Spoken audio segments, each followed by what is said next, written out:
The Red Cross has put out an urgent call for eligible Australians to donate blood, with reserves at a critical low. One New South Wales man is literally taking steps to ensure Australians get the message. Currently doing 600-kilometre hike from the state's north to the central coast. Well, Scott Worgan joins us now from Worgan on the New England Highway. A very good morning to you, Scott. So you started last Saturday. You're halfway through your walk. How's it going? Yeah, good morning. Yeah, it's going pretty well. Well, as you can see, it's a little bit wet today, but yeah, as you mentioned, I'm almost halfway in, 300 kilometres. So it's going pretty good. You know, there's been a few challenges, but that was to be expected. But so far, so good. Well done on you. Now, Scott, you actually have a personal link to this campaign, don't you? And it's to do with your daughter, Sienna. Yeah, it hasn't come without unfortunate circumstances. My little girl, Sienna, she's 10 years old. She was diagnosed with leukemia in August last year. And, you know, I had a reality check, you know, when she was going through her treatment, just, you know, around the critical importance of blood transfusions and what it made to Sienna. And not just Sienna only, many patients out there that are battling with cancer. So, yeah, I just thought, hey, you know, I need to really bring awareness to this. I think it's a super important cause. I believe not many are really aware of just what blood sort of transfusions, the value that it makes to people like Sienna. So, yeah, that's why I had this idea to do this crazy walk. Before Sienna's diagnosis, Scott, had you even thought about blood donation? No, I was one of those guilty ones who really just wasn't aware. I didn't donate myself. So, yeah, I definitely was one of those. And, you know, that's why I'm doing this walk, is because, you know, we firsthand have experienced the tangible sort of value that it's made to Sienna's treatment. And, you know, I think if I do bring awareness to this, you know, once people realise, you know, the value that it brings to these patients, they'll hopefully roll up their sleeves and go and donate. Yeah, you don't really think about it until you're actually affected, isn't that right? Now, Scott, the Red Cross says that blood reserves are critically low.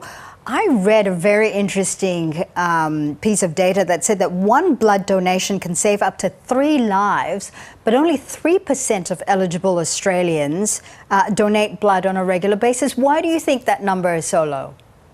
I honestly think it's around the awareness. You know, almost 60% of the population are eligible to donate. And the reality is 1 in 3 Australians will need blood during their lifetime. So if only 3% donate today, but over a third will need blood during their lifetime, as you can appreciate, there's a huge gap we need to fill. And as you mentioned, I think you know, it's in demand and it's more critical at this point in time. So, yeah, there's a huge gap we need to fill, and this is what it comes down to. It comes down to awareness. It comes down to people appreciating the value and what blood, you know, what sort of value sort of blood makes, and that's why I'm really encouraging everyone to go donate. Well, you're not just walking, you're also documenting your journey, aren't you, with the Donor Diaries, which we've been following on Instagram, on social media as well. What have people been talking to you about regarding, you know, awareness about blood donation?